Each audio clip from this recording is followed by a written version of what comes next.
ഇങ്ങനെ ഒരു special school ഇവിടെ പ്രവർത്തിക്കുന്നത് നിങ്ങൾക്ക് ഇവിടെയുള്ള അനേകർക്ക് വളരെ അനുഗ്രഹമായിട്ട് മാറിത്തീരുന്നു എന്ന് അറിയുന്നതിൽ ഒത്തിരി സന്തോഷമുണ്ട്. അപ്പോൾ ഞാൻ വലിയ ഫോർമലായിട്ട് വലിയ ഔപചാരികമായിട്ട് വലിയ വലിയ കാര്യങ്ങളൊന്നും പറയാതെ നിങ്ങൾക്ക് നിങ്ങളുടേതായ ചില ചോദ്യങ്ങളോ കാര്യങ്ങളോ ഒക്കെ കാണും. അപ്പോൾ ആ കാര്യങ്ങളൊക്കെ നിങ്ങൾക്ക് ചോദിക്കാനും ക്ലാരിഫൈ ചെയ്യാനുള്ള ഒരു സമയമായിട്ട് ഇത് ഇൻഫോർമൽ സെഷനായിട്ട് നിങ്ങളിത് കരുതണം.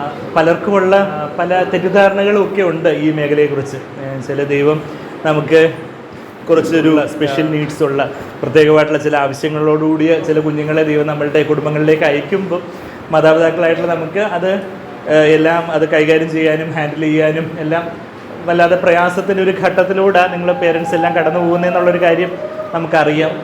എങ്കിലും ദൈവം തമ്പുരാനെ അറിയാതെ അനുവദിക്കാതെ നമ്മുടെ ജീവിതത്തിലൊന്നും സംഭവിച്ചിട്ടില്ല. അപ്പം ദൈവം നമുക്ക് അങ്ങനെ ഒരു കുഞ്ഞിനെ തരുമ്പോൾ അങ്ങനെ ഒരു കുഞ്ഞിനെ വളർത്തി അത് മോള് എത്തേണ്ട ഒരു നിലയിലേക്ക് എത്തിക്കാൻ ദൈവത്തിന് നമുക്ക് അതിനുള്ളൊരു കൃപയും ശക്തിയും അതിനൊരു കഴിവും കാര്യങ്ങളും ഒക്കെ ആ മാതാപിതാക്കൾക്ക് തരാൻ ദൈവം തമ്പുരാന് ശക്തനാണ്. അപ്പോൾ പിന്നെ നമുക്ക് വൈദ്യശാസ്ത്രപരമായിട്ട് ഇങ്ങനെയുള്ള കുഞ്ഞുങ്ങൾക്ക് എന്തൊക്കെ ചെയ്യാൻ പറ്റും എന്നുള്ള കാര്യങ്ങളെക്കുറിച്ച് പലർക്കും ഇങ്ങനെയൊക്കെയുള്ള പ്രയാസമുള്ള കുഞ്ഞുങ്ങൾക്ക് മരുന്നുകളൊക്കെ കൊടുത്താൽ എന്തെങ്കിലുമൊക്കെ വല്ലാതെ അഡിക്ഷനായി പോകും, സൈഡ് എഫക്റ്റ് ആവും, അങ്ങനെയൊക്കെയുള്ള പല തെറ്റിദ്ധാരണകളൊക്കെ പലർക്കും ഉണ്ട്. മരുന്ന് കൊടുക്കാൻ തുടങ്ങിക്കഴിഞ്ഞാൽ പിന്നെ നിർത്താൻ പറ്റാതെ വരും, അല്ലെങ്കിൽ അവർക്ക് ഇങ്ങനെ വലിയ സൈഡ് എഫക്റ്റ് വരും, അത് വലിയ വിലയുള്ള മരുന്നുകളാണ്, നമ്മളെ കൊണ്ടൊന്നും അഫോർഡ് ചെയ്യാൻ പറ്റത്തില്ല, അങ്ങനെയൊക്കെ പറഞ്ഞ് അതിനെ നിരുത്സാഹപ്പെടുത്തുന്ന ആൾക്കാരൊക്കെ ഉണ്ട്. എന്നാൽ ഞാൻ മാഡം പറഞ്ഞതുപോലെ MBBS കഴിഞ്ഞ് സൈക്യാട്രിയിൽ MD എടുത്തത് CMC വെല്ലൂർ നിങ്ങൾ കേട്ടിട്ടുണ്ടോ? വെല്ലൂർ മെഡിക്കൽ കോളേജ്, തമിഴ്നാട്ടിലുള്ള വെല്ലൂർ മെഡിക്കൽ കോളേജ്, ഇന്ത്യയിലെ തന്നെ ഏറ്റവും പ്രശസ്തമായിട്ടുള്ള ഈ വെല്ലൂർ മെഡിക്കൽ കോളേജിൽ ഞാൻ MD സൈക്യാട്രി BPM ഒക്കെ എടുത്തിട്ടുള്ളത്. അപ്പം ഇങ്ങനെയുള്ള കുഞ്ഞുങ്ങൾക്ക് ഓരോരുത്തരുടെയും അവരുടെ സ്പെസിഫിക് ആയിട്ടുള്ള നീഡ്സ് അനുസരിച്ച് അതിനനുസരിച്ചുള്ള മെഡിസിൻസ് നമുക്ക് കൊടുക്കാൻ സാധിക്കുവാണെങ്കിൽ അവരുടെ ആ ഒരു ശ്രദ്ധ കുറവാണെങ്കിലോ, അല്ലെങ്കിൽ അവരുടെ അക്രമാസക്തമായിട്ടുള്ള ആ ഒരു കാര്യങ്ങളാണെങ്കിലോ, അല്ലെങ്കിൽ അവരുടെ ബുദ്ധിയിലുള്ള ചില കുറവുകളൊക്കെ ആണെങ്കിലോ നമുക്ക് അതിൻ്റേതായ രീതിയിലുള്ള പ്രത്യേകമായിട്ടുള്ള ചില മെഡിസിൻസ് കൊടുക്കുമ്പോൾ ചില കാര്യങ്ങളിൽ അവർക്കുള്ള ആ പ്രയാസങ്ങളൊക്കെ കുറച്ചൊന്ന് കൺട്രോൾ ചെയ്ത് അവരെ കുറച്ചുകൂടെ നമ്മളിപ്പോൾ കൊടുക്കുന്ന ഇപ്പം ഇതുപോലെ സ്പെഷ്യൽ സ്കൂൾസിൽ ട്രെയിൻഡ് ആയിട്ടുള്ള കൗൺസിലേഴ്സും ടീച്ചേഴ്സും ട്രെയിനേഴ്സും ഒക്കെ നിങ്ങൾക്ക് ഒത്തിരി ട്രെയിനിങ്ങും കാര്യങ്ങളൊക്കെ ഇപ്പോൾ സ്പീച്ച് തെറാപ്പിയോ ഓക്കുപേഷണൽ തെറാപ്പിയോ ഗ്രൂപ്പ് തെറാപ്പിയോ അതുപോലുള്ള പല സൈക്കോതെറാപ്പിയും കാര്യങ്ങളും ബിഹേവിയറൽ തെറാപ്പിയൊക്കെ തരുമ്പോൾ അത് മാക്സിമം അവർക്ക് പ്രയോജനപ്പെടാൻ വേണ്ടി എന്ത് വേണം, അവരുടെ മനസ്സൊന്ന് ഒരു അടക്കത്തിലേക്ക് വന്നാലേ ഈ പറയുന്ന കാര്യങ്ങൾ അവർക്കങ്ങ് പ്രയോജനപ്പെടുത്തുള്ളൂ. എൻ്റെ ഒരു സാധാരണ ഒരു ഉദാഹരണമായിട്ട് ഞാനിങ്ങനെ പറയാറുണ്ട്. അതായത് ഇപ്പോൾ നമ്മൾ ഒരു ഗ്ലാസ്സിൽ നിന്ന് വേറൊരു ഗ്ലാസ്സിലോട്ട് വെള്ളം ഒഴിക്കുവാതിരിക്കട്ടെ, ഈ ഗ്ലാസ് നമ്മൾ കുലുക്കിക്കൊണ്ടിരിക്കുവാണെങ്കിൽ വെള്ളം എന്തെങ്കിലും അകത്തോട്ട് ചെല്ലുമോ? ഇല്ല, വെള്ളം എല്ലാം കൂടെ സ്പില്ല് ചെയ്ത് താഴെ വീഴും എന്ന് പറയുന്നത് പോലെ ആ ഗ്ലാസ് അടക്കി വെച്ചാൽ വെള്ളം ഒഴിക്കുമ്പോൾ ആ വെള്ളം അതിനകത്തോട്ട് ചെല്ലത്തുള്ളൂ എന്ന് പറയുന്നത് പോലെ ഇപ്പം നമ്മൾ ട്രെയിനിങ്ങിന് കൊടുക്കുന്ന പല കാര്യങ്ങളുമൊക്കെ കുഞ്ഞുങ്ങളുടെ മനസ്സിലേക്ക് കുഞ്ഞുങ്ങൾക്കത് ഉൾക്കൊള്ളണമെങ്കിൽ അവരൊന്ന് അടങ്ങിയിരിക്കണം. അവർ ഭയങ്കര വയലൻ്റായിട്ട് ഭയങ്കര അക്രമാസക്തമായിട്ട് ഒരു ശ്രദ്ധയില്ലാതെ അവരുടെ ആ ഒരു അറ്റൻഷൻ സ്പാൻ, ആ ഒരു ശ്രദ്ധയുടെ ഒരു അളവൊന്നും ഇല്ലാതെ അവരായിരിക്കുന്ന സമയത്ത്, ഒരു വല്ലാത്ത റെസ്ട്ലെസ് ആയിരിക്കുന്ന സമയത്ത് ഈ കൊടുക്കുന്ന ട്രെയിനിങ് അവർക്ക് പരിപൂർണമായിട്ട് പ്രയോജനപ്പെടുത്താൻ പറ്റാതെ വരുന്നു.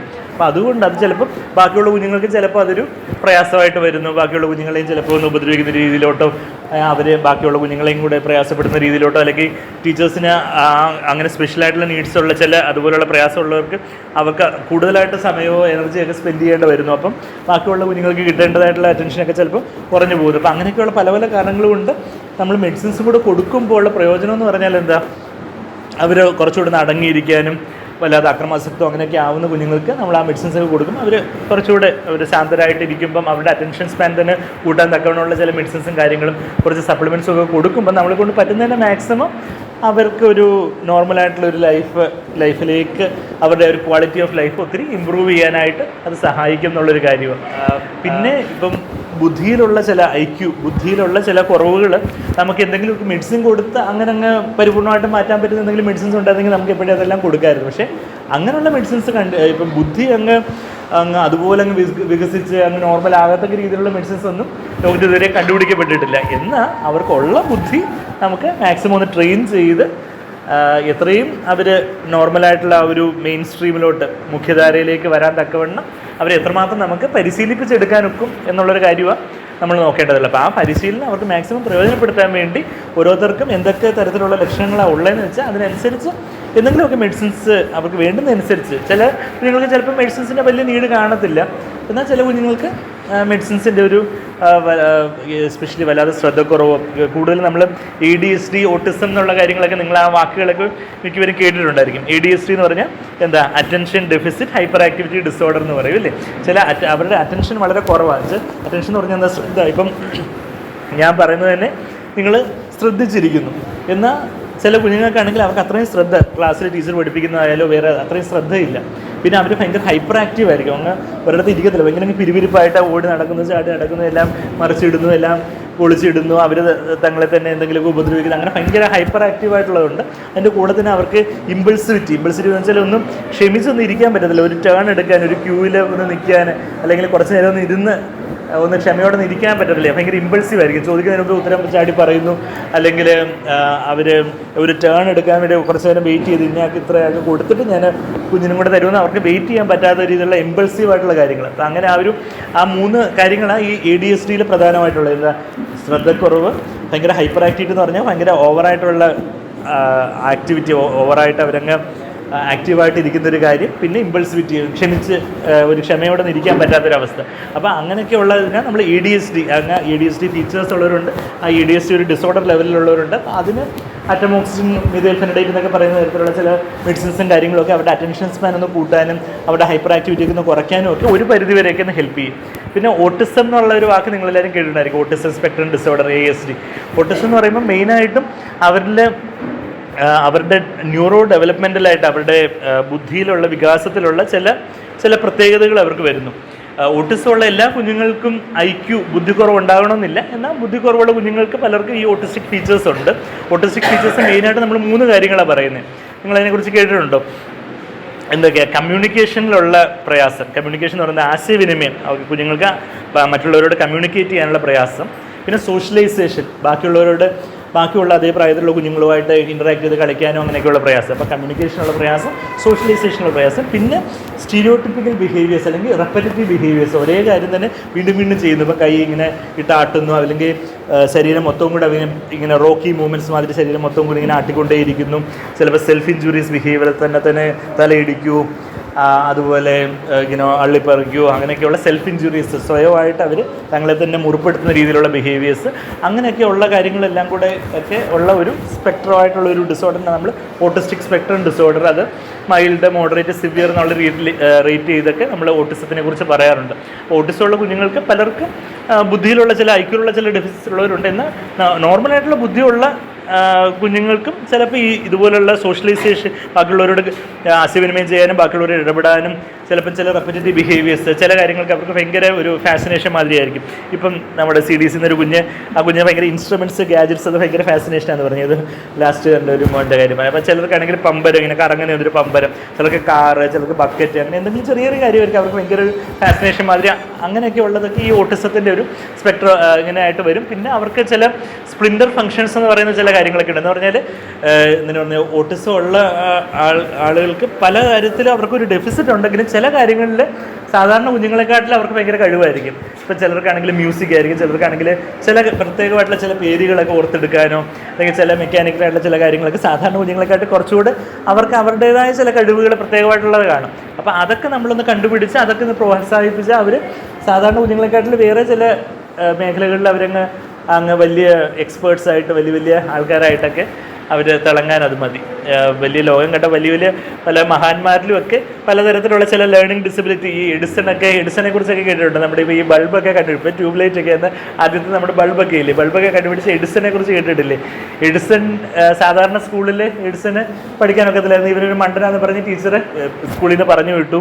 അത് കഴിഞ്ഞിട്ട് എഡിസൻ്റെ അമ്മയാണ് എഡിസനെ വീട്ടിലിരുത്തി പഠിപ്പിച്ച്. എഡിസൺ ഭയങ്കര ബുദ്ധിയായിരുന്നു. എന്നാൽ നോർമലായിട്ടുള്ള ബാക്കിയുള്ള കുഞ്ഞുങ്ങളെ പോലെ തരത്തിലുള്ള ആ ഒരു അഡാപ്റ്റ് ചെയ്ത് അത് കണ്ട് അത് ശീലിച്ച് പഠിക്കാനുള്ള അത്രയും ആ കഴിവ് ആ ഒരു പ്രായത്തിൽ എഡിസൺ ഇല്ലായിരുന്നു. എന്നാൽ അമ്മ അതുപോലെ ട്രെയിൻ ചെയ്ത കാര്യങ്ങളെല്ലാം ക്ഷമയോടെല്ലാം പരിശീലിപ്പിച്ച് എഡിസൺ ലോകം കണ്ട ഏറ്റവും വലിയ ശാസ്ത്രജ്ഞന്മാരിൽ ഒരാളായി തീർന്നു എന്ന് പറയുന്ന പോലെ അവർക്ക് അവരുടേതായ, ഇപ്പോൾ എല്ലാ കുഞ്ഞുങ്ങളും അതുപോലെ ആവുമെന്നല്ല ഞാൻ പറയുന്നത്, എങ്കിലും അവർക്ക് അവരുടേതായ രീതിയിലുള്ള ചില ഐക്യവും കാര്യങ്ങളും ബുദ്ധിയും കാര്യങ്ങളും ഒക്കെ കാണും. എന്നാൽ അവരുടേതായ ചില ന്യൂനതകളും കാണും. അപ്പോൾ നമുക്ക് മെഡിസിൻസ് കൊണ്ടും ട്രെയിനിങ് കൊണ്ടും എത്രമാത്രം ഇവർ ഒരു നോർമൽ ഒരു സ്പെക്ട്രത്തിലേക്ക് നമുക്ക് കൊണ്ടുവരാൻ പറ്റും എന്നുള്ള കാര്യമാണ് നമ്മൾ മാക്സിമം നോക്കുന്നത്. പിന്നെ മാതാപിതാക്കളായിട്ട് നിങ്ങൾ പലപ്പോഴും പല നിരാശയും പലതരത്തിലുള്ള കുത്തുവാക്കുകളും ഇതെന്തെങ്കിലും ദൈവത്തിൻ്റെ ശിക്ഷയാണോ, ഇതൊരു ശാപമാണോ, അല്ലെങ്കിൽ എന്തെങ്കിലും വേറെ എന്തെങ്കിലും ദോഷമാണോ, അങ്ങനെയൊക്കെ പറഞ്ഞ് പല കുറ്റബോധങ്ങളും പല നിരാശകളും പലരുടെയും കുത്തുവാക്കുകളും ഒക്കെ നിങ്ങൾക്ക് കേൾക്കേണ്ടതായിട്ടൊക്കെ വന്നേക്കാം. പക്ഷെ അതൊന്നും നിങ്ങളെ തള്ളത്തിൽ കളയാൻ ഇടയാക്കരുത്. ചില ദൈവമാണ് നമുക്ക് കുഞ്ഞുങ്ങളെ ദാനമായിട്ട് തരുന്നത്. അപ്പോൾ അത് ബുദ്ധിയിലുള്ള പ്രയാസമില്ലാത്ത കുഞ്ഞുങ്ങളായാലും ബുദ്ധിയിലുള്ള ചില ഇതുപോലൊക്കെയുള്ള ചില ന്യൂനതകളുള്ള കുഞ്ഞുങ്ങളായാലും അതെല്ലാം ദൈവത്തിൻ്റെ ദാനമാണ്. അപ്പോൾ ഒരു ലോക്ക് ഉണ്ടെങ്കിൽ കീ ഇല്ലാതൊരു ലോക്ക് ആരും ഉണ്ടാക്കത്തില്ല എന്ന് പറയുന്നത് പോലെ എല്ലാ പ്രോബ്ലത്തിനും എല്ലാ പ്രശ്നത്തിനും ഒരു സൊല്യൂഷനുണ്ട്. അപ്പോൾ അതുകൊണ്ട് ദൈവം തമ്പുരാനെ അറിയാതെ അനുവദിക്കാതെ നമ്മുടെ ജീവിതത്തിൽ ഒന്നും സംഭവിച്ചിട്ടില്ല. ഇങ്ങനൊരു സ്പെഷ്യലായിട്ടുള്ളൊരു പ്രത്യേകമായിട്ടുള്ളൊരു കുഞ്ഞിനെ നമ്മളുടെ കുടുംബത്തിലേക്ക് ദൈവം അയക്കുമ്പോൾ ആ കുഞ്ഞിനെ വളർത്താനുള്ളൊരു ശേഷിയും കഴിവും പ്രാപ്തിയൊക്കെ ദൈവം നമുക്കത് സ്പെഷ്യലായിട്ടുള്ളൊരു കൃപ ദൈവം തരും. അതുകൊണ്ട് ആരും അങ്ങനെയുള്ള കാര്യങ്ങളെ ഓർത്ത് നിരാശപ്പെട്ട് പലപ്പോഴും ഇങ്ങനെയുള്ള കുഞ്ഞുങ്ങളെ പരിചരിക്കുന്ന അപ്പനമ്മമാർക്ക് തന്നെ പലരും ഡിപ്രഷനിലോട്ടും വല്ലാതെ കുറ്റബോധത്തിലോട്ടൊക്കെ പോയി അവർ തന്നെ വേറെ മനസ്സിൻ്റെ വല്ലാതെ ഒരു വിഭ്രമത്തിലോട്ടും പ്രയാസത്തിലോട്ടും സമ്മർദ്ദത്തിലോട്ടൊക്കെ വരുന്നത് നമ്മൾ കാണാറുണ്ട്. പക്ഷേ എന്നാൽ വേറെ ചില അപ്പനമ്മമാരുണ്ട്, അതൊക്കെ അവരൊരു വെല്ലുവിളിയായിട്ട് എടുത്ത് അവരുടെ ഒരു വലിയൊരു നിയോഗമായിട്ട് കണ്ട് അങ്ങനെയുള്ള കുഞ്ഞുങ്ങളെ വളർത്തി അവർ നല്ല നിലയിലാക്കുന്ന അപ്പനമ്മമാരുണ്ട്. അപ്പം നിങ്ങളാരും നെഗറ്റീവായിട്ടുള്ള പല ചിന്തകൾ നിങ്ങളുടെ മനസ്സിലേക്കൊക്കെ വരാം. അയ്യോ എന്തുകൊണ്ട് എൻ്റെ വീട്ടിൽ മാത്രം ഇങ്ങനെ ആയിപ്പോയത്, ഞാൻ എന്തെങ്കിലും തെറ്റ് ചെയ്തുകൊണ്ടാണോ, അല്ലെങ്കിൽ വേറെ എന്തെങ്കിലും കുഴപ്പമാണോ, അങ്ങനെയൊന്നും നമ്മൾ ചിന്തിച്ച് നെഗറ്റീവായിട്ടുള്ള ചിന്തകളിലോട്ടൊന്നും നിങ്ങളാരും പോകരുത്. മറിച്ച് നമ്മളെക്കൊണ്ട് പറ്റുന്ന രീതിയിൽ ബാക്കിയുള്ള സപ്പോർട്ട്സും കാര്യങ്ങളും ഒക്കെ ഇവിടെയുള്ള നമ്മുടെ സ്റ്റാഫും ഇവിടെയുള്ള ഫാക്കൽറ്റീസൊക്കെ നിങ്ങൾക്ക് വേണ്ടുന്ന സപ്പോർട്ടും ഗൈഡൻസും ഒക്കെ തരും. അപ്പോൾ ഒന്നും നമ്മൾ നിരാശപ്പെട്ട് പോകാതെ കുഞ്ഞുങ്ങളെ കൺസിസ്റ്റൻ്റായിട്ട് മാക്സിമം നമ്മൾ ട്രെയിനിങ്ങും കാര്യങ്ങളൊക്കെ കൊടുക്കുമ്പോൾ എല്ലാത്തിലും ഒരു നല്ലൊരു കാര്യങ്ങൾ ഇങ്ങനെ നമ്മൾ വിചാരിക്കുന്നതിലും ഉപരിയായിട്ടുള്ളൊരു ദൈവത്തിന് ഓരോരുത്തരെക്കുറിച്ച് ഓരോ കുഞ്ഞിനെക്കുറിച്ചൊരു പദ്ധതിയുണ്ട്. അപ്പോൾ ആ ശുഭഭാവിക്ക് വേണ്ടിയുള്ള പദ്ധതി എന്നൊക്കെ നമ്മൾ ബൈബിളിൽ വായിക്കുന്നുണ്ട്. അപ്പോൾ അതുപോലെയൊക്കെയുള്ള ഒരു ദൈവം എല്ലാവർക്കും ഒരു ശുഭഭാവിക്ക് വേണ്ടിയുള്ളൊരു പദ്ധതി എല്ലാ കുഞ്ഞിനെക്കുറിച്ചും ദൈവം മെനഞ്ഞിട്ടുണ്ട്. അപ്പോൾ അത് എല്ലാം നമ്മളെ സൃഷ്ടിച്ച ദൈവതമ്പുരാനിലെ എല്ലാ ഭാരങ്ങളും കാര്യങ്ങളും ഒക്കെ എടുത്തു വെക്കുമ്പോൾ നമുക്ക് ദൈവം വേണ്ടുന്ന കൃപയും ശക്തിയും ജ്ഞാനവും ഒക്കെ തരും. അങ്ങനെയുള്ള കുഞ്ഞുങ്ങളെ വളർത്തി ദൈവം ആഗ്രഹിക്കുന്ന ഒരു നല്ല തലത്തിലേക്ക് എത്തിച്ച് ദൈവം നമുക്ക് തന്നിട്ടുള്ള ഒരു ഉത്തരവാദിത്വം അതൊരു ദൈവനിയോഗമായിട്ട് കണ്ട് അതൊരു ഭാഗ്യപദവിയായിട്ട് കണ്ട് ദൈവം നമ്മളെ സ്പെഷ്യലായിട്ട് കാണുന്നതുകൊണ്ടാണ് ഇങ്ങനെയുള്ള സ്പെഷ്യലായിട്ട് ചില കുഞ്ഞുങ്ങളെ ദൈവം നമുക്ക് തന്നിട്ടുള്ളതെന്നുള്ള രീതിയിൽ അത് പോസിറ്റീവായിട്ട് എടുത്ത് അതൊരു ചാലഞ്ചായിട്ട് എടുത്ത് വെല്ലുവിളിയായിട്ട് എടുത്ത് നിങ്ങൾ ആ കാര്യങ്ങളെല്ലാം ഇത്രയും നാൾ നിങ്ങളതെല്ലാം ചെയ്യുന്നുണ്ട്. ഇനിയും അധികമായിട്ട് ചെയ്യാൻ സർവ്വശക്തി നിങ്ങളെല്ലാവരെയും ശക്തിപ്പെടുത്തും. ദൈവം അതിനായിട്ട് അനുഗ്രഹിക്കട്ടെ. നിങ്ങൾക്ക് വേറെ എന്തെങ്കിലും ചോദ്യങ്ങളായിട്ട് എന്തെങ്കിലും ചോദിക്കാനോ എന്തെങ്കിലും ഉണ്ടെങ്കിൽ ഞാനായിട്ട് എന്തെങ്കിലും കുറേ കാര്യങ്ങളൊക്കെ പറഞ്ഞുകൊണ്ടിരിക്കാതെ എന്തെങ്കിലും നിങ്ങൾക്ക് എന്തെങ്കിലും ചോദ്യങ്ങൾ എന്തെങ്കിലും ചോദിക്കാനുണ്ടോ, എന്തെങ്കിലും നിങ്ങളുടേതായ എന്തെങ്കിലും സംശയങ്ങളോ കാര്യങ്ങളോ ഒക്കെ പൊതുവായിട്ട് ചോദിക്കാൻ ചിലപ്പോൾ ഒരു മടി തോന്നാം. പക്ഷേ സാരമില്ല, നമ്മളെല്ലാവരും ഇതുപോലെയൊക്കെയുള്ള സാഹചര്യങ്ങളിലൂടെയൊക്കെ കടന്നു വരുന്നവരായതുകൊണ്ട് നിങ്ങൾ ആരെങ്കിലും നിങ്ങളുടേതായ ചോദ്യമാണെങ്കിലും അത് ബാക്കിയുള്ളവർക്കും അത് പ്രയോജനപ്പെടും. അപ്പോൾ അതുകൊണ്ട് എന്തെങ്കിലും ചോദ്യങ്ങളോ സംശയങ്ങളോ ഒക്കെ ചോദിക്കാൻ ഉണ്ടെങ്കിൽ ചോദിക്കാം. ദേഷ്യം കൺട്രോൾ ചെയ്യുന്നത് ഇത് നമ്മൾക്കാണോ കുഞ്ഞുങ്ങൾക്കാണോ? കുഞ്ഞിന് അതെ പലപ്പോഴും മാതാപിതാക്കൾക്ക് ദേഷ്യം കൺട്രോൾ ചെയ്യാൻ പ്രയാസമാണല്ലോ, അതുകൊണ്ട് ഞാൻ ചോദിച്ചു. അല്ല, ദേഷ്യം വെച്ചാൽ അവരുടെ വാശിക്ക് വളം വെച്ച് കൊടുക്കരുതെന്ന് പറയും. ഞാൻ സാധാരണ പേരൻറ്റിങ് പറയുന്ന ഒരു 5 പ്രിൻസിപ്പിൾസ് ഞാൻ പറയാം. സിമ്പിളായിട്ട് അതിൽ ഇപ്പോൾ ഓർത്തിരിക്കാൻ പ്രയാസമുണ്ടെങ്കിൽ അറ്റ്ലീസ്റ്റ് 2 കാര്യങ്ങളെങ്കിലും നമ്മൾ ഓർത്തിരിക്കണം. 2 കാര്യങ്ങൾ ഇത്രയേ ഉള്ളൂ. അവർ തെറ്റ് ചെയ്യാത്ത അല്ലെങ്കിൽ അനുസരണക്കേട് കാണിക്കാത്ത സമയത്തൊക്കെ ഒത്തിരി സ്നേഹവും വാത്സല്യവും അവർക്ക് കൊടുക്കണം. എന്നുവെച്ചാൽ അവർ അനുസരണക്കേട് കാണിക്കാതെ ബാഡ് ബിഹേവിയേഴ്സ് ഇല്ലാത്ത സമയത്ത്, ബാഡ് ബിഹേവിയേഴ്സ് അല്ലെങ്കിൽ തെറ്റായ സ്വഭാവം എന്ന് പറഞ്ഞാൽ കുഞ്ഞുങ്ങളെ സംബന്ധിച്ചോളം അനുസരണക്കേടോ അതുപോലുള്ള എന്തെങ്കിലും നുണപറച്ചിലോ അല്ലെങ്കിൽ നമ്മൾ പറയുന്നത് അനുസരിക്കാതിരിക്കുന്നതൊക്കെ ആയിരിക്കും. അപ്പം അതില്ലാത്ത സമയത്തൊക്കെ ഒത്തിരി സ്നേഹവും വാത്സല്യവും കൊടുക്കണം. അനുസരണക്കേട് കാണിക്കുന്ന സമയത്ത് ഒന്നാമത്തെ കാര്യം, അനുസരണക്കേട് ഇല്ലാത്ത സമയത്ത് ഒത്തിരി സ്നേഹവും വാത്സല്യവും കൊടുക്കുന്നു. അനുസരണക്കേട് കാണിക്കുന്ന സമയത്ത് നമ്മൾ സ്ട്രിക്റ്റായിട്ട് നോ എന്നുള്ള കാര്യം അവരുടെ പ്രായത്തിലും പക്വതയ്ക്കും മനസ്സിലാവുന്ന രീതിയിൽ ഓരോരുത്തരുടെയും ലെവൽ അനുസരിച്ച് വേണം നമ്മൾ അത് പറയാൻ.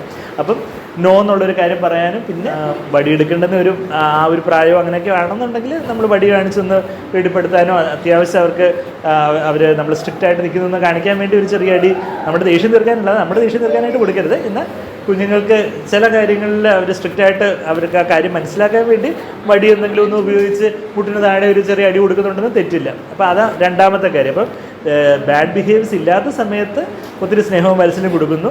ബാഡ് ബിഹേവിയേഴ്സ് അതായത് ഈ അനുസരണക്കേട് അതുപോലുള്ള ഉള്ള സമയത്ത് നമ്മൾ നോ പറഞ്ഞാൽ വളരെ സ്ട്രിക്റ്റായിട്ട് വേണമെന്നുണ്ടെങ്കിൽ ഒരു ചെറിയ വടിയോ കാര്യങ്ങളോ ഒക്കെ ഒന്ന് ഉപയോഗിക്കുന്നതുകൊണ്ട് തെറ്റില്ല. നമ്മുടെ ദേഷ്യം തീർക്കാനായിട്ട് വടി ഉപയോഗിക്കരുത്. എന്നാൽ ആ കാര്യം പറഞ്ഞിട്ട് ഇതിനു വേണ്ടി അടി അങ്ങനെ ചെയ്ത അടി എന്ന് പറഞ്ഞ് അവരെ ഒന്ന് അതിൽ നിന്ന് ഡൈവേർട്ട് ചെയ്യാൻ വേണ്ടി അങ്ങനെയുള്ളൊരു കാര്യം. പിന്നെ മൂന്നാമത്തെ കാര്യം അവരുടെ ടെമ്പർ ടാൻഡ്രംസ് എന്ന് പറഞ്ഞാൽ അവരുടെ വാശിക്ക് നമ്മൾ വളം വെച്ച് കൊടുക്കരുത്. ഇപ്പോൾ ഈ ദേഷ്യം എന്ന് പറയുന്നത് പലപ്പോഴും അവരുടെ വാശി, എനിക്ക് അത് വേണം ഇത് വേണം അങ്ങനെയൊക്കെ, ആ വാശിക്ക് നമ്മൾ വാശി സാധിച്ചു കൊടുത്താൽ വാശി കൂടിക്കൊണ്ടേ ഇരിക്കത്തേ ഉള്ളൂ, വാശി വഷളാവത്തേ ഉള്ളൂ. അപ്പോൾ അതുകൊണ്ട് വാശി ചെയ്യുന്ന സമയത്ത് നമ്മൾ വാശി പിടിച്ചാൽ അങ്ങനെ ചെയ്തു തരത്തില്ല. അത് നമ്മളൊന്ന് അവരുടെ അറ്റൻഷൻ ഒന്ന് ഡൈവേർട്ട് ചെയ്ത് വേറെ എന്തെങ്കിലും കാര്യങ്ങളിലൊന്ന് ശ്രദ്ധ മാറ്റുമോ, അല്ലെങ്കിൽ എത്ര വാശി പിടിച്ചാലും കാര്യം സാധിച്ചു തരത്തില്ല, അല്ലാതെ പറഞ്ഞ അനുസരിച്ചാൽ മാത്രമേ കാര്യം സാധിച്ചു തരത്തുള്ളൂ എന്നുള്ളൊരു മെസ്സേജ് അവർക്ക് കൊടുക്കണം. വാശി നമുക്ക് സാധിച്ചു കൊടുക്കുന്തോറും വാശി കൂടിക്കൊണ്ടിരിക്കത്തേ ഉള്ളൂ. പിന്നെ അത് മൂന്നാമത്തെ കാര്യം, വാശിക്ക് വളം വെച്ച് കൊടുക്കുക എന്നുള്ള കാര്യം. ആദ്യത്തെ കാര്യം ഈ അനുസരണക്കേട് ഇല്ലാത്ത സമയത്ത് ഒത്തിരി സ്നേഹവും വാത്സല്യം കൊടുക്കുന്നു, അനുസരണക്കേട് കാണിക്കുമ്പോൾ വളരെ സ്ട്രിക്റ്റ് ആയിട്ടിരിക്കുന്നു. മൂന്നാമത്തെ കാര്യം ഈ വാശിക്കൊന്നും വളം വെച്ച് കൊടുക്കാതിരിക്കുന്നത്. പിന്നെ നാലാമത്തെ കാര്യം, എന്തെങ്കിലുമൊക്കെ അവരുടെ ഓരോരുത്തരുടെയും ബുദ്ധിയുടെയും പ്രാപ്തിക്ക് ഒത്തവണ്ണം നമ്മൾ ഓരോ ചെറിയ ചെറിയ കാര്യങ്ങളൊക്കെ കൊടുത്ത് അവരനുസരിക്കുമ്പം അവർക്ക് എന്തെങ്കിലും അവർക്ക് ഇഷ്ടപ്പെട്ട, അവർ ചിലപ്പോൾ മുമ്പേ വാശി പിടിച്ച് കരഞ്ഞ എന്തെങ്കിലും കാര്യമായിരിക്കും, പക്ഷേ അവർ അനുസരിക്കുവാണ്, അവർ നമ്മൾ പറയുന്ന പോലെ കേൾക്കുവാണെന്നുണ്ടെങ്കിൽ അതിനൊരു ഗിഫ്റ്റായിട്ട് റിവാർഡായിട്ട് എന്തെങ്കിലും അവർക്കിപ്പോൾ ചെറിയ ചോക്ലേറ്റ് ആണെങ്കിൽ നമ്മൾ എപ്പോഴും ചോക്ലേറ്റ് കൊടുത്ത് വഷളാക്കണമെന്നല്ല ഞാൻ പറയുന്നത്, അതിൻ്റെ ചോക്ലേറ്റിന് ചെറിയൊരു കഷ്ണം, മോൻ അനുസരിച്ചതിന് ചോക്ലേറ്റിന് ചെറിയൊരു കഷ്ണം, അല്ലെങ്കിൽ ഒരാഴ്ച ഫുള്ള് നല്ല ബിഹേവിയർ കാണിച്ചെങ്കിൽ ഐസ്ക്രീം, അല്ലെങ്കിൽ അവർക്ക് ഇഷ്ടമുള്ളൊരു കളിപ്പാട്ട് പറയുന്നതൊക്കെ അതുപോലെ അനുസരിക്കുന്നു, കാര്യങ്ങളൊന്നും പ്രശ്നമാക്കുന്നില്ല, അങ്ങനെയൊക്കെ ഉണ്ടെങ്കിൽ അവർക്ക് ഇഷ്ടപ്പെട്ട ഒരു ചെറിയ കളിപ്പാട്ട്, അങ്ങനെ എന്തെങ്കിലുമൊക്കെ അവർക്ക് എന്താണ് ഇപ്പോൾ ചിലപ്പം അവർക്ക് ഇഷ്ടപ്പെട്ട എന്തെങ്കിലും ഒരു സ്റ്റാറോ അല്ലെങ്കിൽ എന്തെങ്കിലും ഒരു മിനിക്കോൾ എന്തെങ്കിലും ചില കാര്യങ്ങളായിരിക്കും. ഓരോരുത്തരുടെയും പ്രായത്തിനും പക്വതയ്ക്ക് അനുസരിച്ച് അവർക്കൊരു ചെറിയ റിവാർഡ് മാതിരി നമ്മൾ കൊടുക്കുക, അല്ലെങ്കിൽ അവർക്ക് ഇഷ്ടമുള്ള കഴിക്കാൻ കൊടുക്കുന്ന എന്തെങ്കിലും ആയിരിക്കും, നമ്മളെന്തെങ്കിലും പ്രത്യേക ഒരു പലഹാരം. അപ്പോൾ അങ്ങനെയൊക്കെയുള്ള ചില കാര്യങ്ങൾ നമ്മൾ എപ്പോഴും കൊടുത്തത് വഷളാക്കുക എന്നുള്ളതല്ല, എന്നാൽ അതിൻ്റെ ഒരു നല്ല ബിഹേവിയേഴ്സിന് ഒരു റിവാർഡായിട്ട്, ഒരു ഗിഫ്റ്റായിട്ട്, ഒരു പ്രതിഫലം എന്ന് പറഞ്ഞ വണ്ണം അങ്ങനെയുള്ള ഒരു ചില റിവാർഡ്സ് കൊടുക്കുക. അതാണ് നാലാമത്തെ കാര്യം പറയുന്നത്. പിന്നെ അഞ്ചാമത്തെ കാര്യം എന്ന് പറഞ്ഞാൽ അവരുടെ വാശിയോ തെറ്റായിട്ടുള്ള സ്വഭാവമോ അവർ കേൾക്കേ മറ്റുള്ളവരുടെ മുമ്പിൽ വെച്ച് നമ്മൾ പറയരുത്. ഇവള് ഭയങ്കര വാശിക്കാരിയാണ്, ഇവള് ഭയങ്കര ദേഷ്യക്കാരിയാണ്, അല്ലെങ്കിൽ ഇവൻ ഭയങ്കര പൊരുത്തക്കേടാന്ന് അവരുടെ മുമ്പിൽ വെച്ച് തന്നെ നമ്മൾ പറയുമ്പം കുഞ്ഞുങ്ങളിൽ അത് സാധാരണ ഒരു 3 റിയാക്ഷൻ ഉണ്ടാക്കാം. ഒന്നുകിൽ കൊച്ചു പിള്ളേർ ആയിരിക്കും അതെന്തോ വലിയ കാര്യമായി പറയുന്നത്, വലിയ സ്മാർട്ടാണ്, അപ്പോൾ അങ്ങനെ ആകുമ്പോൾ ഞാൻ കൂടുതൽ അങ്ങനെ ചെയ്താൽ അവനെന്തോ എല്ലാവരും എന്നെക്കുറിച്ച് വലിയ വാശിയാണ്, ഇപ്പോൾ ഈ വാശി പിടിക്കുന്ന ഏതാണ്ട് അതെന്തോ ഇതൊരു മോനെ അച്ഛനെ ഇങ്ങനെ വിളിച്ച് ഈ ചീത്ത വാക്ക ഉപയോഗിച്ച്, അല്ലെങ്കിൽ അത് നമ്മൾ ഹൈലൈറ്റ് ചെയ്ത് ബാക്കിയുള്ളവരുടെ മുമ്പിൽ വെച്ചൊക്കെ പറഞ്ഞ് നമ്മൾ ചിരിക്കുകയൊക്കെ ചെയ്യുമ്പം അവരുടെ വിചാരം എന്തോ വലിയ കാര്യമാണെന്ന് വെച്ചാൽ അവർ വീണ്ടും അത് തന്നെ പറയും, അവർക്ക് കൂടുതൽ അറ്റൻഷൻ കിട്ടും. അപ്പം അവർ വീണ്ടും അത് റിപ്പീറ്റ് ചെയ്യും. കുറച്ചുകൂടെ വലുതാകുമ്പോൾ അവർ എന്നെക്കുറിച്ച് ഇങ്ങനെയാണ് പറഞ്ഞത്, അങ്ങനെ പിന്നെ ഞാൻ അങ്ങനെ ആവത്തുള്ളൂ എന്ന് പറഞ്ഞ് റിബല്യസ് ആവാനൊരു സാധ്യതയുണ്ട്. അപ്പോൾ ഒന്നുകിൽ ഒരു സ്മാർട്ടാന്ന് വിചാരിച്ച് വീണ്ടും അത് ചെയ്യും, അല്ലെങ്കിൽ റിബല്യസ് ആയിട്ട് എന്നെക്കുറിച്ച് അങ്ങനെയാണ് പറഞ്ഞത്, ഞാൻ അങ്ങനെ തന്നെ ആവത്തുള്ളൂ എന്നുള്ള ഒരു മത്സര ബുദ്ധി വരും. പിന്നെ കുറച്ചുകൂടെ കഴിയുമ്പോഴത്തേക്ക് അവരങ്ങ് ഡിപ്രസ്ഡ് ആവും, എന്നെക്കുറിച്ച് എപ്പോഴും അച്ഛനും അമ്മയും അപ്പനും അമ്മയും എല്ലാം എന്നെക്കുറിച്ച് ഇങ്ങനെ നെഗറ്റീവായിട്ടാണ് പറയുന്നത്, അപ്പോൾ അവർക്ക് തന്നെ ഒരു നിരാശബോധമൊക്കെ വരും. അപ്പോൾ അതുകൊണ്ട് അവരുടെ തെറ്റുകുറ്റങ്ങൾ മറ്റുള്ളവരുടെ മുമ്പിൽ വെച്ച് അവർ കേൾക്കെ നമ്മളിങ്ങനെ ഹൈലൈറ്റ് ചെയ്ത് പറയുന്നത് നെഗറ്റീവ് എഫക്റ്റേ ഉണ്ടാക്കത്തുള്ളൂ. മറിച്ച് അവരിലുള്ള ചെറിയ എന്തെങ്കിലുമൊക്കെ നല്ല കാര്യങ്ങളാണ്, മോൻ ഇന്ന് ആ കാര്യം അനുസരിച്ചു, ഇന്ന് ഈ കാര്യം കുഞ്ഞാ ചെയ്ത്, ഇന്ന് അതാ മോനെ അത് വിരിച്ചു വെച്ച്, അപ്പോൾ ചെറിയ നല്ല കാര്യങ്ങൾ അത് നമ്മൾ ഹൈലൈറ്റ് ചെയ്ത് ബാക്കിയുള്ളവരുടെ മുമ്പിൽ വെച്ച് അവർക്ക് കുറച്ചുകൂടെ ഒരു ശ്രദ്ധയും ഒക്കെ കിട്ടാൻ വേണ്ടി കുഞ്ഞിൻ്റെ നല്ല ബിഹേവിയേഴ്സ് നമ്മൾ അത് പൊലിപ്പിച്ച് അത് നമ്മൾ എന്താണ് പറയുന്നത് ശ്രദ്ധ കൊടുത്ത് അഭിനന്ദിച്ച് പറയുമ്പോൾ കുഞ്ഞിന് മനസ്സിലാവും ഏത് ബിഹേവിയേഴ്സ്, ഏത് സ്വഭാവങ്ങളാണ് അച്ഛനും അമ്മയ്ക്ക് ഇഷ്ടം, ഏതാ ഇഷ്ടമല്ലാത്തത്. അപ്പോൾ അതിനനുസരിച്ച് അവർ നല്ല സ്വഭാവങ്ങൾ കൂടാനും ചീത്ത സ്വഭാവങ്ങൾ, ഈ ദേഷ്യം വാശി അങ്ങനെയുള്ള കാര്യങ്ങളൊക്കെ മാറ്റാനും ഒക്കെ ഒരു പരിധിവരെയൊക്കെ നമുക്ക് സഹായിക്കാൻ പറ്റും. പിന്നെ തീരെ കൺട്രോൾ ചെയ്യാൻ പറ്റാത്ത ദേഷ്യം അങ്ങനെയൊക്കെ ആണെങ്കിൽ ചിലപ്പോൾ ചെറിയ മരുന്നിൻ്റെയൊക്കെ ചെറിയ ഡോസൊക്കെ കൊടുക്കേണ്ട വരുമായിരിക്കും. പിന്നെ അവർ പറഞ്ഞാൽ മനസ്സിലാക്കാൻ പറ്റുന്ന പ്രായമാണെങ്കിൽ ദേഷ്യം വരുന്ന സമയത്ത് കുഞ്ഞ് അവിടെ നിന്ന് മാറി കുറച്ച് ശ്വാസമൊക്കെ ആഴത്തിൽ ശ്വാസമൊക്കെ എടുത്ത് കുറച്ച് വെള്ളമൊക്കെ കുടിച്ച് ദേഷ്യമൊക്കെ മാറിയിട്ട് ഒന്ന് സംസാരിക്കുന്നത്. അവരുടെ ഓരോരുത്തരുടെ ആ കുഞ്ഞിൻ്റെ പ്രായത്തിൻ്റെ പക്വതയൊക്കെ അനുസരിച്ച് അങ്ങനെയുള്ള കാര്യങ്ങളൊക്കെ നമുക്ക് പറഞ്ഞു കൊടുക്കാനൊക്കെ. ശരി, വേറെ എന്തെങ്കിലും ചോദിക്കാനുണ്ടോ? ആ അതെ, എത്ര വയസ്സുള്ള കുഞ്ഞാ? 17. ഇപ്പോൾ എന്തായാലും ഇപ്പം അങ്ങനെയുള്ള കുഞ്ഞുങ്ങൾക്കൊക്കെ എന്തെങ്കിലും ചെറിയൊരു ഡോസൊക്കെ അവരൊന്ന് അടങ്ങി ഒന്ന് ഉറങ്ങാനൊക്കെ ആയിട്ട്, ചില ഉറക്കം അവർക്ക് 7-8 മണിക്കൂർ 7 മണിക്കൂറെങ്കിലും 8 മണിക്കൂറൊക്കെ പ്രിഫറബിളി കൊച്ചു കുഞ്ഞുങ്ങളാണെങ്കിൽ അതിലും കൂടുതൽ 9 മണിക്കൂറൊക്കെ നന്നായിട്ട് ഉറങ്ങുന്നത് അത്രയും നല്ലതാണ്. എന്തോ അതെ, എന്തെങ്കിലും മരുന്നുകൾ ഓൾറെഡി കുഞ്ഞ് എടുക്കുന്നുണ്ടോ? എടുക്കുന്നുണ്ട്. അപ്പോൾ അത് നമുക്ക് നോക്കാം. അപ്പം അങ്ങനെയാണെങ്കിൽ മെഡിസിൻസിൻ്റെ ഡോസൊക്കെ അഡ്ജസ്റ്റ് ചെയ്ത് നമുക്കൊരു ഡിസറബിളായിട്ടുള്ള ഒരു അഭികാമ്യമായ ഒരു രീതിയിലേക്ക് അവരെ കൊണ്ടുവരത്തക്ക രീതിയിലുള്ള മെഡിസിൻസും കാര്യങ്ങളൊക്കെ നമുക്ക് കൊടുക്കാൻ പറ്റും. മാക്സിമം നമുക്ക് മെഡിസിൻസൊക്കെ കൊടുത്തുന്ന അടക്കി അവരെയൊക്കെ പറഞ്ഞ് മനസ്സിലാക്കാൻ പറ്റുന്ന രീതിയിലുള്ളതാണെങ്കിൽ പറഞ്ഞ് മനസ്സിലാക്കാനൊക്കെ നമുക്ക് മാക്സിമം നോക്കാം. എന്താ സാറ് പറഞ്ഞേ? കുഞ്ഞിനെ സംബന്ധിച്ച് 9 വയസ്സുണ്ട്. നമ്മൾ കൊണ്ടുതരുമെന്ന് പറഞ്ഞു കഴിഞ്ഞാൽ തന്നെത്താൻ ഇങ്ങനെ സംസാരിച്ചുകൊണ്ടേയിരിക്കും. അത് എവിടെയായാലും ഇങ്ങനെ 9 വയസ്സ് പറഞ്ഞാലും ഇങ്ങനെ സംസാരിച്ചുകൊണ്ട് ഏതെങ്കിലും മെഡിസിൻസ് കഴിക്കുന്നുണ്ടോ കുഞ്ഞ്? ഒന്നും കഴിക്കുന്നില്ല.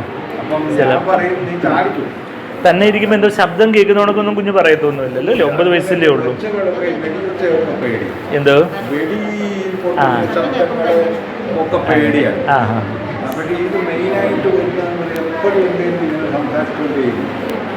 അതെ അതെ. അപ്പം അതിനും അങ്ങനെയുള്ള ആ ഒരു ഇതിന് നമുക്ക് കുറച്ച് അവർ അടങ്ങാൻ വേണ്ടി ചെറിയ ഡോസൊക്കെ കൊടുത്ത് നോക്കാം നമുക്ക് മെഡിസിൻസ്. അപ്പോൾ ഒന്ന് അടങ്ങുവാണെന്നുണ്ടെങ്കിൽ അവർക്ക് ബാക്കി കാര്യങ്ങളിൽ ഇപ്പോൾ ടീച്ചേഴ്സൊക്കെ പറഞ്ഞു കൊടുക്കുന്ന ബാക്കി കാര്യങ്ങളൊക്കെ കുറച്ചുകൂടെ. കരുനാഗപ്പള്ളിയിൽ എൻ്റെ ക്ലിനിക്ക് ഡോക്ടർ സന്ദീപ് കരുനാഗപ്പള്ളിയിൽ നിന്ന് ഗൂഗിളിൽ സെർച്ച് ചെയ്ത് എൻ്റെ ഡീറ്റെയിൽസ് എല്ലാം ഉണ്ട്. അതെ അതെ, അതിനൊക്കെ നമുക്ക് സെൽഫ് ഇൻജൂറിയസ് ബിഹേവിയർ നമ്മൾ പറയും. ഓട്ടിസത്തിലൊക്കെ സാധാരണ കണ്ടുവരുന്ന ഒരു ഇതാണ്. അപ്പോൾ അത് അടക്കാനായിട്ട് ചെറിയ മെഡിസിൻസും കാര്യങ്ങളൊക്കെ കൊടുത്ത് അവരൊന്ന് ശാന്തമാക്കാനായിട്ട് നമുക്ക് മാക്സിമം ശ്രമിക്കാനും. നിങ്ങൾക്ക് വളരെ നന്ദിയുണ്ട്. Thank you so much for coming. നല്ല ക്ലാസ് ആയിരുന്നു. കുറച്ചുകൂടി സമയം